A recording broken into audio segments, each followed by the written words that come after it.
तो हेलो दोस्तों, तो जैसा कि हमने इसके पिछले एपिसोड में देखा कि जियांग हाओ के फादर को एक डीमन वहां से उठाकर ले गया था, जिसकी वजह से जियांग हाओ भी अपनी इन्वेस्टिगेशन शुरू कर देता है। जिस इन्वेस्टिगेशन को करते करते उसे एक की मिलती है, जिसके बाद तो वो उस की के बारे में डिटेल्स निकालने के लिए उस बुक के अंदर चेक भी करता है, लेकिन वो बुक वहाँ पर एक्टिवेट हो जाती है। साथ ही साथ उस बुक ने जियांग हाओ को अपने अंदर खींच लिया था। तो अब आगे आज के एपिसोड की शुरुआत में हम एक जंगल का सीन देखते हैं, जहाँ पर हमें काफी अलग अलग तरीके के बीस्ट भी देखने के लिए मिलते हैं। और इसके साथ ही हम वहाँ पर एक अल्टार को देखते हैं, जहाँ उस अल्टार पर काफी सारे लोग किसी तरीके का रिचुअल परफॉर्म कर रहे थे। वो कह रहे थे कि गॉड हमें हर मुसीबत से बचाए और हमें अपनी ब्लेसिंग दे। इसके साथ ही हम वहाँ पर एक लड़की को देखते हैं, जो कि वहाँ पर अपना सेक्रीफाइस देने जा रही थी, और इस लड़की का नाम यूइंग है। इसके बाद हम वहाँ पर एक तांत्रिक को भी देखते हैं, जो कि इस सब रिचुअल को वहाँ पर परफॉर्म कर रहा था। उसने वहाँ पर बलि देने के लिए एक बीस्ट को भी पकड़ रखा था। इसके साथ ही साथ वो वहाँ पर कहता है कि गॉड हमारी सारी की सारी परेशानी को दूर कर दें। जिसके बाद तो यूइंग भी एक किनारे के पास जाकर खड़ी हो जाती है। वहीं वो सोचने लगती है कि क्या मेरा अंत यहाँ पर आ चुका है। तभी वहाँ पर एक लड़की को आसमान से कुछ दिखाई देता है, जिसे देखकर वो कहती है कि आखिर ये चीज क्या है जो हमारी तरफ इतनी तेजी से बढ़ रही है। जो सुनकर तो सभी लोगों का ध्यान उसकी तरफ जाता है। उस चीज को अपनी तरफ बढ़ता हुआ देखकर तो सभी लोग वहाँ से भागने लग जाते हैं। वहीं वो तांत्रिक तो इस बात से काफी गुस्सा हो जाता है और वो कहता है कि आखिर तुम लोग कहाँ पर भाग रहे हो। अगर ये रिचुअल पूरी तरीके से परफॉर्म नहीं हुआ तो माउंटेन गॉड हमसे काफी ज्यादा नाराज हो जाएंगे।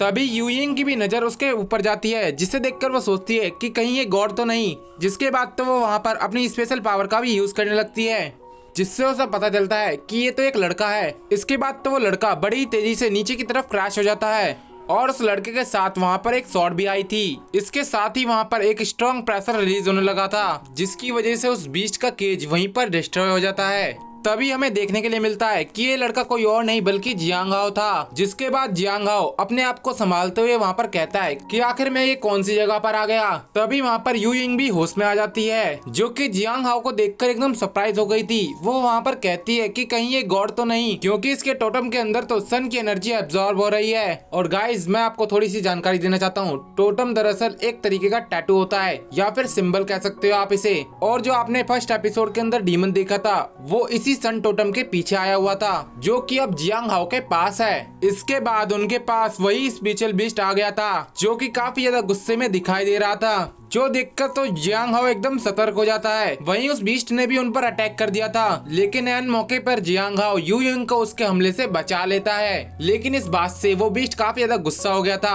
और वो उन दोनों पर अटैक करने के लिए आगे बढ़ने लगता है, जो देखकर जियांग हाओ यूइंग का हाथ पकड़ते हुए उससे कहता है कि चलो यहाँ से। वहीं वो बीस्ट का गुस्सा अभी भी शांत नहीं हो रहा था। वो उन दोनों पर अपने हॉर्न के थ्रू अटैक करता है, लेकिन जियांग हाओ उसके अटैक को देख लेता है और सही मौके पर यूइंग को उससे दूर भी कर देता है, जिससे वो अटैक वहाँ पर फेल हो गया था। इसके बाद तो जियांग हाओ को अपने सामने एक तलवार दिखती है, जो कि पूरी तरीके से लकड़ी से बनी हुई थी, और उसी का सहारा लेते हुए जियांग हाओ वहाँ पर खड़ा हो जाता है। तभी वो देखता है कि वो बीस्ट तो यूइंग पर हमला करने वाला है, जो देखकर वो उसके पास जाते हुए उस पर अटैक करते हुए कहता है कि अगर तुम्हारे अंदर हिम्मत है तो आकर मुझसे फाइट करो। इसके बाद तो वो उस पर उसी लकड़ी की स्वॉर्ड से अटैक करता है, लेकिन इसका कोई भी फायदा नहीं होता। उस बीस्ट की स्किन काफी ज्यादा टफ थी। वहीं वो मॉन्स्टर तो अब जियांग हाओ पर काफी ज्यादा भड़क जाता है। इसके साथ ही वो उस पर अटैक करने के लिए भी चला जाता है, जो देखकर तो जियांग हाओ तुरंत ही वहाँ से भागने लगता है। लेकिन वो अब अल्टार के एकदम लास्ट छोर पर पहुंच चुका था। उसके सामने तो अब जीने का कोई भी रास्ता नहीं होता, क्योंकि सामने एक नदी थी और पीछे एक बीस्ट जो कि उसकी जान लेने के लिए एकदम तैयार खड़े थे।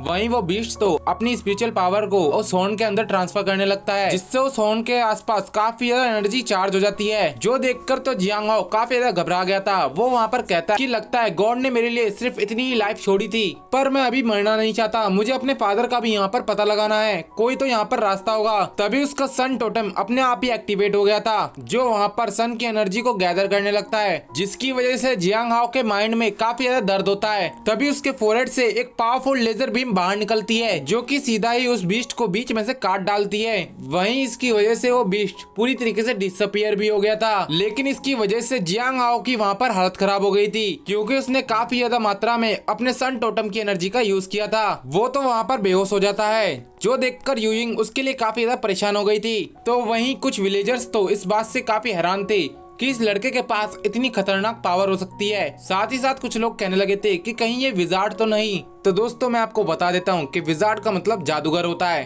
तो आप कंफ्यूज मत होइएगा। इसके बाद वहाँ पर तांत्रिक भी आ गया था, जो कि वहाँ पर कहता है कि अभी अभी भी मुझे माउंटेन गॉड ने इन्फॉर्म किया है कि ये लड़का एक तरीके का डिजास्टर स्टार है, इसलिए कल सुबह होते ही हमें इस लड़के की बलि देनी होगी ताकि हमारे किंगलिन क्लैन की ग्लोरी वापस से लौट कर आ सके। वो सारे ही लोग किंगलिन क्लैन से बिलोंग करते हैं, यहाँ तक कि यूइंग भी उन्हीं के क्लैन से है। इसके बाद वहाँ पर रात हो जाती है, जहाँ जियांग हाओ को जब होश आता है तो वो अपने आप को एक केज के अंदर पाता है, जिसे देखकर तो वो कहता है कि आखिर ये कौन सी जगह है। तभी वहाँ पर यूइंग उससे बोलती है कि तुम अभी वेस्टर्न फॉरेस्ट के तियानमाओ माउंटेन के अंदर हो और ये इलाका किंगलिन ट्राइब्स का है। यूइंग को वहाँ देखकर तो जियांग हाओ उससे कहता है कि आखिर तुम लोगों ने मुझे यहाँ पर कैद क्यों कर रखा है, मुझे यहाँ से अभी के अभी बाहर निकालो। इसके बाद तो वो वहाँ से बाहर निकलने की भी कोशिश करता है, लेकिन अभी इसका कोई भी फायदा नहीं होता, क्योंकि इस बार उस केज को एक खास तरीके के स्पेल से कवर किया गया है। जियांग हाओ कितनी भी कोशिश कर लेता पर वो उस केज को तोड़ नहीं पाता, जिसके बाद वो उससे कहता है आखिर तुम मुझसे कुछ कहती क्यों नहीं, मुझे यहाँ पर कैद करके क्यों रखा है। जो सुनकर तो यूइंग उससे कहती है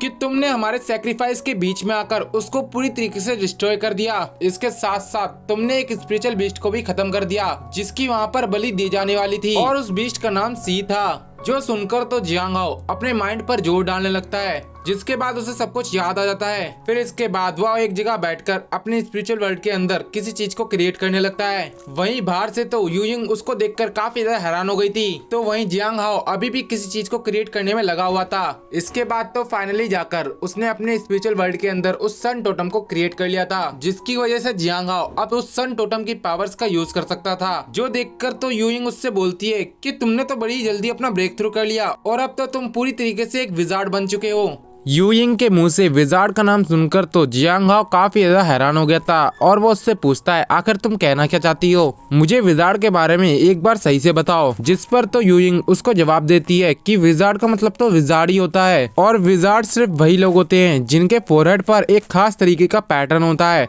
जिसे हम टोटेम कहते हैं। और तुम्हारे पास एक सन का टोटम है, और इसकी वजह से तुम दिन के समय सन की पावर्स को एब्जॉर्ब कर सकते हो। लेकिन अभी रात हो रही है, इसलिए इस टोटम की पावर अभी सही से काम नहीं करेगी। जो सब कुछ जानने के बाद तो जियांग हाओ कहता है कि क्या कहा तुमने, सन की तरह। इसके बाद तो उसने नीचे सन की ड्राइंग भी बना दी थी, और वो उससे पूछता है क्या तुम इसी चीज के बारे में बात कर रही हो। जिस पर तो यूइंग उससे कहती है कि हाँ बिल्कुल, मैं इसी के बारे में बात कर रही हूँ। जिसके बाद तो जियांग हाओ अपने मन में सोचता है कि मतलब कि उस बोन के टुकड़े पर कोई नॉर्मल टैटू नहीं बना हुआ था, और शायद डैड ने इसी वजह से मुझे सन कहा था, क्योंकि मेरे अलावा कोई और उस सन टोटम को एक्टिवेट नहीं कर सकता था। लेकिन अब जब मुझे ये सारी जानकारी मिल ही चुकी है, तो इसका मतलब साफ है कि अब मैं चलता फिरता एक सन का पावर बैंक बन चुका हूँ, जिसकी वजह से मैं सन की पावर्स का यहाँ पर यूज कर पाऊंगा।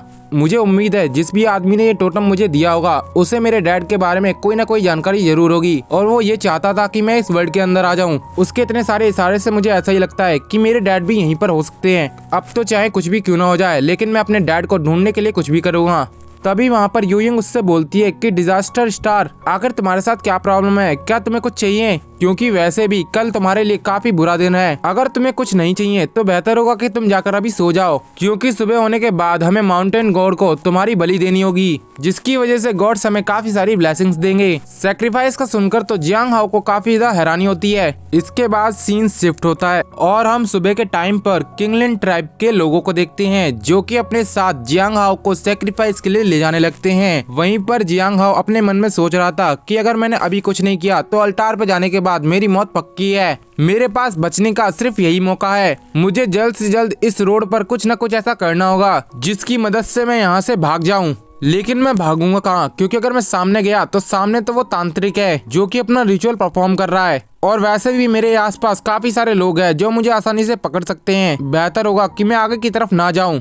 तभी वहाँ पर उसके सन टोटम के अंदर काफी सारी एनर्जी जाने लगती है, जिससे जियांग हाओ को ऐसा लगता है कि उसके फोरहेड के अंदर कोई चीज ड्रिल हो रही है। इसके साथ ही वो कहता है कि ऐसी ही फीलिंग मुझे कल भी महसूस हो रही थी, मुझे लगता है कि मेरा सन टोटम पूरी तरीके से चार्ज हो चुका है। वहीं यूइंग तो जियांग हाओ को देख के काफी ज्यादा खुश दिखाई दे रही थी। वो उससे कहती है कि तुम हमारे ट्राइब के कपड़ों में काफी ज्यादा अच्छे लग रहे हो। यूयिंग की ऐसी बात सुनकर तो जियांग हाओ उससे कहता है कि तारीफ करने के लिए शुक्रिया, लेकिन मेरा इतनी जल्दी यहाँ पर सैक्रिफाइस होने का कोई भी मन नहीं है, मुझे जल्द से जल्द यहाँ से भागना ही होगा। जो सुनकर तो यूयिंग का वहाँ पर चेहरा उतर जाता है। वहीं जियांग हाओ तो आसपास की चीजों पे नजर रखता है ताकि वो किसी मौके का फायदा उठाकर यहाँ से भाग सके, लेकिन एक सोल्जर उसको ऐसे करते हुए देख लेता है और कहता है कि आखिर तुम यहाँ पर क्या देख रहे हो, सामने की तरफ देखो और चलते रहो सीधा। तभी जियांग हाओ को सामने जाते हुए कुछ खुराफाती आइडिया आता है और वो अपने हाथों में फायर फ्लेम्स को जनरेट करते हुए नीचे उग रही घासों में डाल देता है, जिसकी वजह से वहाँ चारों तरफ ही आग लग जाती है। और इसी सब का फायदा उठाकर जियांग हाओ उनसे कहता है कि देखो वहाँ पर आग लग गई। वो आग सीधा ही उस माउंटेन को जला रही थी, जिस वजह से उस ट्राइब के लोग वहीं पर रुक जाते हैं और उस आग को बुझाने की कोशिश करने लगते हैं।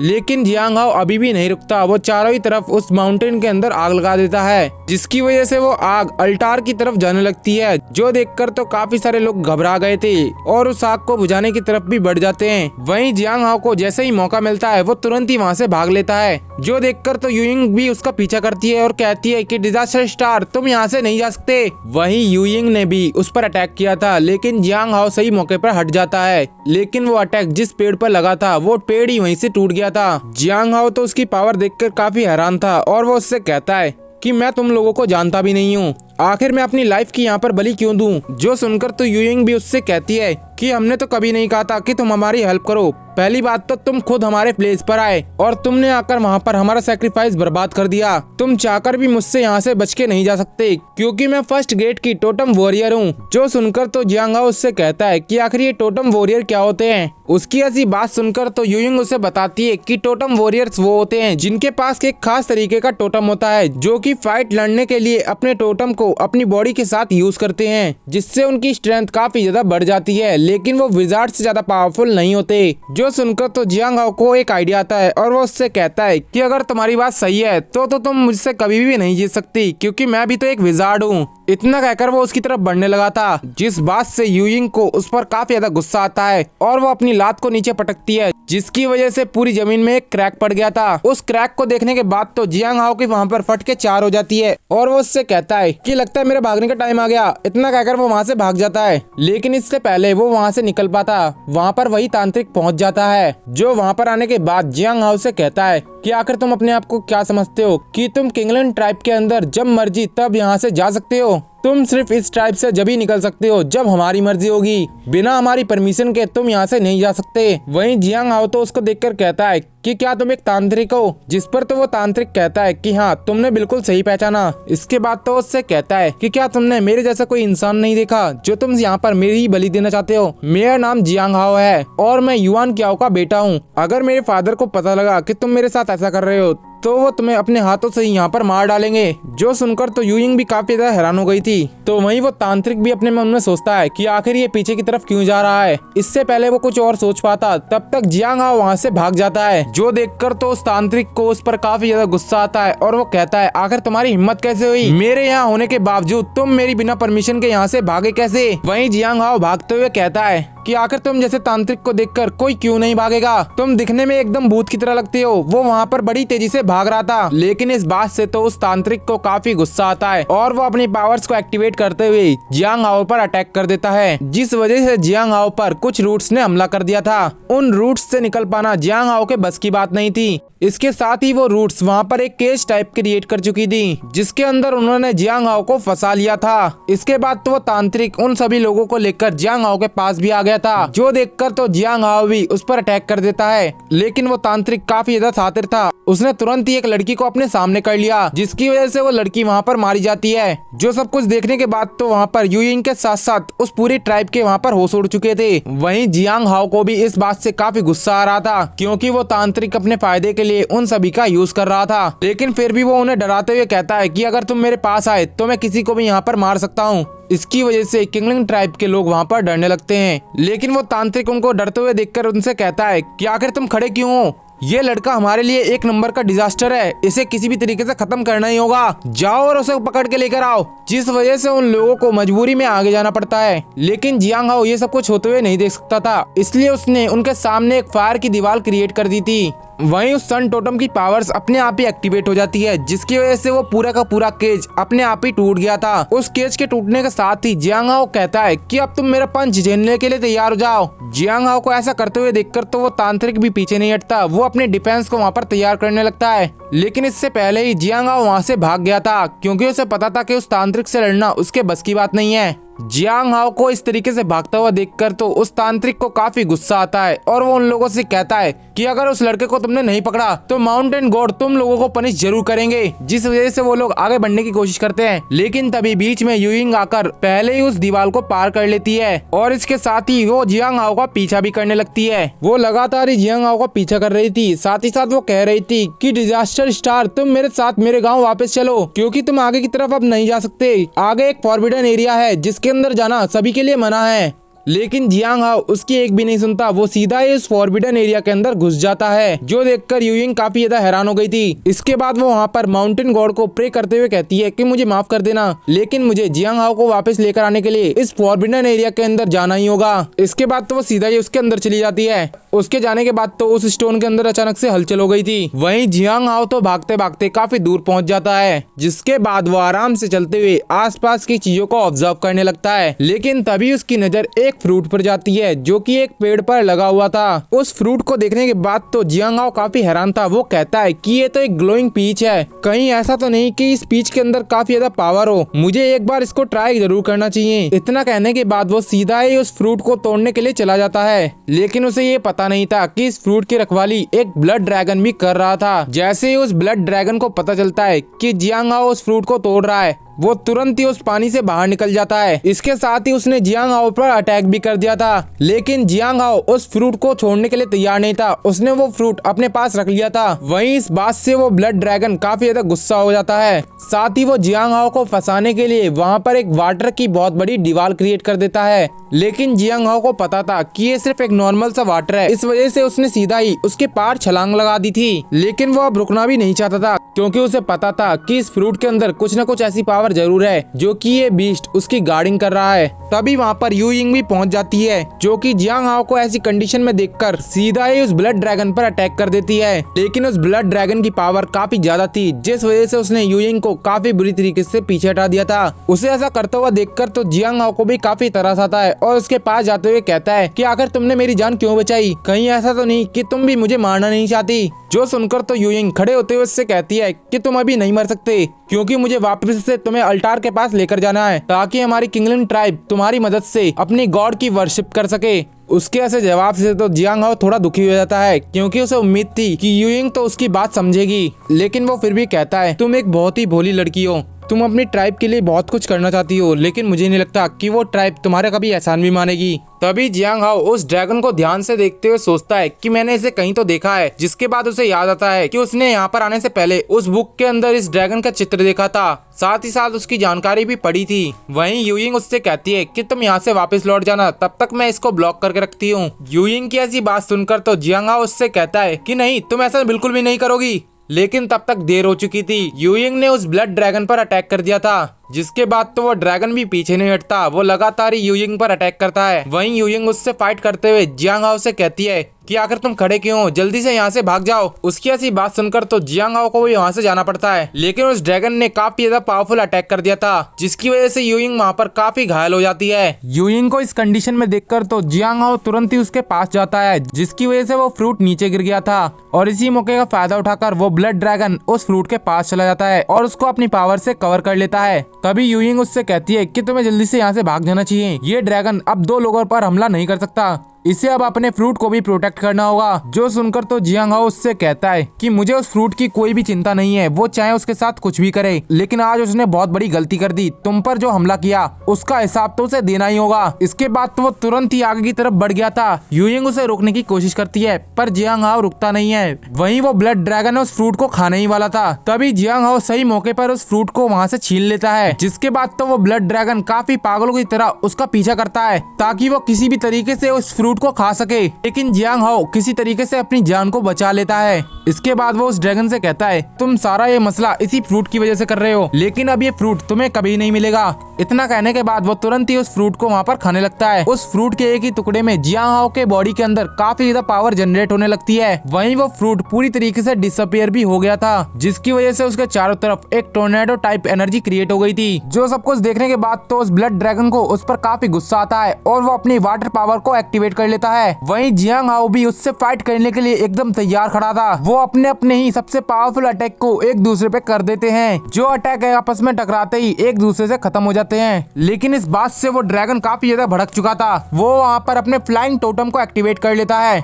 अब उस ड्रैगन को देखने के बाद तो यूइंग काफी परेशान हो जाती है। वो जियांग हाओ से कहती है कि ये ड्रैगन काफी ज्यादा पावरफुल हो चुका है, तुम इसका सामना नहीं कर पाओगे। लेकिन जियांग हाओ अभी भी उसकी बात सुनने को तैयार नहीं था। वो लगातार ही उससे फाइट करने लगता है, जिस बीच उस ड्रैगन ने उसको पीछे भी हटा दिया था। फिर इसके बाद वो ड्रैगन जैसे ही उस पर अटैक करने के लिए आगे आता है, सही मौके पर यूइंग आकर उसे बचा लेती है। इसके बाद वो अपनी स्पेशल आई का यूज करते हुए उसकी बॉडी को स्कैन करती है, जिससे उसे पता चलता है कि इसका कोर तो इसके पेट के अंदर है। जिसके बाद वो जियांग हाओ को इसके बारे में बताती है कि इसका कोर इसके पेट में मौजूद है और उस कोर को प्रोटेक्ट करने के लिए इसके पास कोई और टोटम पावर भी नहीं है। जो सब कुछ सुनने के बाद तो जियांग हाओ तुरंत ही आगे की तरफ बढ़ गया था। तो वहीं वो ड्रैगन भी उस पर अटैक करने के लिए एकदम तैयार खड़ा था। फिर इसके बाद वो आपस में ही लड़ने लगते हैं, जहाँ पर जियांग हाओ अपनी फायर बॉल के जरिए उस पर अटैक कर रहा था, जिससे उस ड्रैगन का शुरू में तो कुछ नहीं बिगड़ता। जो देखकर तो जियांग हाओ अपनी काफी सारी पावर्स एक ही बॉल के अंदर कन्वर्ट कर देता है। साथ ही जियांग हाओ उस टेक्निक का नाम भी रखता है, जिसका नाम तियानयाओ गोल्डन लाइट टेक्निक था,